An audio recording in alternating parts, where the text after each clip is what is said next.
Cassette करतो ना cassette करतो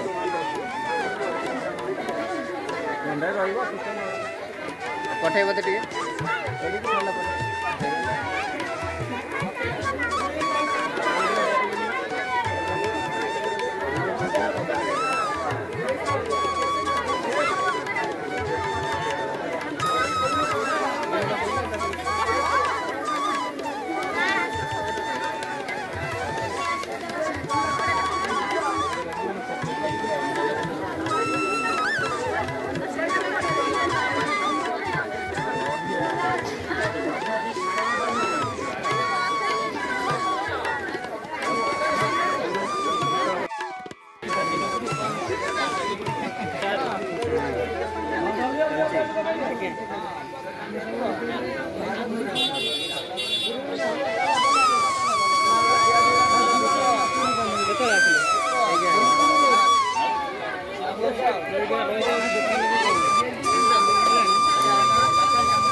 ସେଇପଟେ ପଶି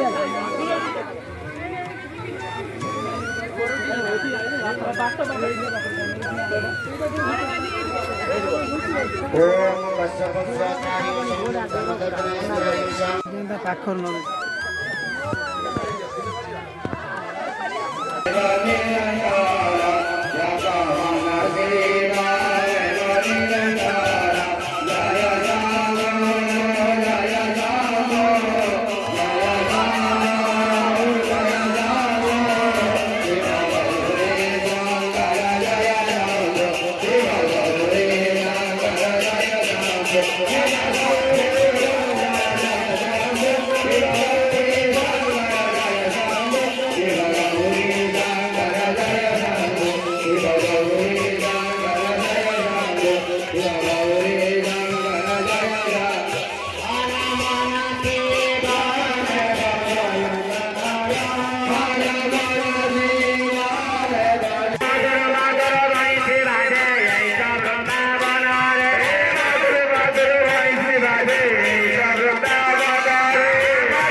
एभଳି ଏକ ନିଆରା ପରିବେଶରେ ହନୁମାନଙ୍କର କୃପା ଲାଭ କରିବା ଏକ ଦୁର୍ଲଭ। ତେଣୁ ଏ ଦୁର୍ଲଭ ଦ୍ୱାରା ପ୍ରାପ୍ତ କରିବା ପାଇଁ ସମସ୍ତେ ଯତ୍ନରେ ଚେଷ୍ଟା କରନ୍ତୁ। ତନ ମନ ଧନ ଦେଇ ଏ କାର୍ଯ୍ୟକ୍ରମ କେମିତି ଆହୁରି ଆହୁରି ବଢିବ ସେଥିପାଇଁ ସତତ ପ୍ରୟାସ କରନ୍ତୁ। ନନା କହୁଥିଲେ ଏ ବର୍ଷ ଛାତ ପଡିଯିବ। ମୁଁ ଏଇଟା ବଡ କଥା ନୁହେଁ। ତମେ ହୃଦୟ ଭିତରେ ତମେ ଗାଁର ଅଧିବାସୀ ମାନେ ହୃଦୟରେ ଯୋଉ ମନ୍ଦିର ତିଆରି କରିଦେଲେଣି ଏ ମନ୍ଦିର ବଡ କଥା ନୁହେଁ। ଏ ମନ୍ଦିର ରହିଗଲେ ଏ ମନ୍ଦିର ଆପେ ଆପେ ହେଇଯିବ।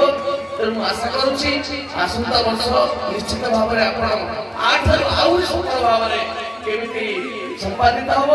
ଆଉ କାଲି ଯୋଉ ପାଠ ହଉଥିଲା ସୁନ୍ଦରାକାଣ୍ଡ ତାର ସମୟ କୁହାହଉଥିଲା ହନୁମାନ କାହିଁକି ପୂଜା କରିବା, ହନୁମାନ ପୂଜାରେ କଣ ହବ ଆପଣମାନେ ଥରେ ଜାଣିଯିବେ ନା।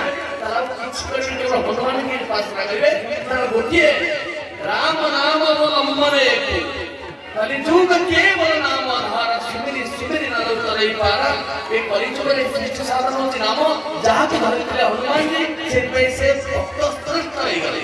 ତେଣୁ ଆପଣମାନଙ୍କର ସାମାଜିକ ଜୀବନ ପାରିବାରିକ ଜୀବନକୁ ଯଦି ସଫଳ କରିବାକୁ ଚାହୁଁଛନ୍ତି, ଯଦି ପୁରା ଶାନ୍ତିରେ ରହିବାକୁ ଚାହୁଁଛନ୍ତି ତାହେଲେ କେବଳ ହନୁମାନଜୀ। କାରଣ ଜାଣିଛନ୍ତି ପରି ସର୍ବତ୍ର ପରିବ୍ୟାପ୍ତ। ଘରେ ବାହାରେ ସ୍ୱାମୀ ସ୍ତ୍ରୀ ବାପ ମା ପୁଅ ଝିଅ ସମସ୍ତ ଭିତରେ ପରିବର୍ତ୍ତନ କରିଯାଇଛି। ଶାଶୁ ବୋହୁ ଗୋଟେ କଳି ଏମିତି ବର୍ତ୍ତମାନ ପ୍ରଭାବ ଚାଲିଛି କରିଯିବାର ଶେଷ ଅବସ୍ଥା। ଆଉ ପରିବାର କେବଳ ଜଣକୁ ଧରନ୍ତି ସେ ହଉଛି ହନୁମାନଜୀ। ହନୁମାନଜୀ ଯୋଉଠି ଆସିବେ ସେଠି ଆଉ କଳି ରହିବ ନାହିଁ। ତେଣୁ ଘରେ ଘରେ ଶାନ୍ତି ପ୍ରତିଷ୍ଠା କରିବା ପାଇଁ ସମସ୍ତେ ଶାନ୍ତିରେ ଜୀବନ ନିର୍ବାହ କରିବା ପାଇଁ ଏକମାତ୍ର ମାଧ୍ୟମ ହେଉଛି ହନୁମାନ ପୂଜନ। ଆଉ ହୃଦୟ ଭିତରେ ହନୁମାନଙ୍କୁ ଧ୍ୟାନ କରନ୍ତୁ। ହନୁମାନ ଚାଳିଶା ନିତ୍ୟ ଘରେ ପାଠ କରନ୍ତୁ। ଯେତେବେଳେ ଯେ ଯାଉଛନ୍ତି ଯୁବବନ୍ଧୁ ମାନେ ଏଇଠି ଠାକୁରଙ୍କ ଆଗରେ ଟିକେ ହନୁମାନ ଚାଳିଶା ପାଠ କରି ଗଲେ ନିଶ୍ଚିତ ଭାବରେ ସେ କାର୍ଯ୍ୟ ସିଦ୍ଧି ହବ, ଏଥିରେ ସନ୍ଦେହ ନାହିଁ। ତେଣୁ ସମସ୍ତଙ୍କର ମନରେ ହନୁମାନ ପ୍ରେମ ଯଥୋଚିତ ଭାବରେ ଉଦ୍ରେକ ହଉ ଏବଂ ସମସ୍ତଙ୍କ ତନ ମନକୁ ପୁରକିତ କରୁ ହନୁମାନଙ୍କର ଭାବରେ ସମସ୍ତେ ଉଦ୍ଭୁତ ହୁଅନ୍ତୁ। ଏହି ଆଶା କରି ମୋ ବାଣୀକୁ କରୁଛୁ ବିରାମ। ଜୟ ଶ୍ରୀରାମ।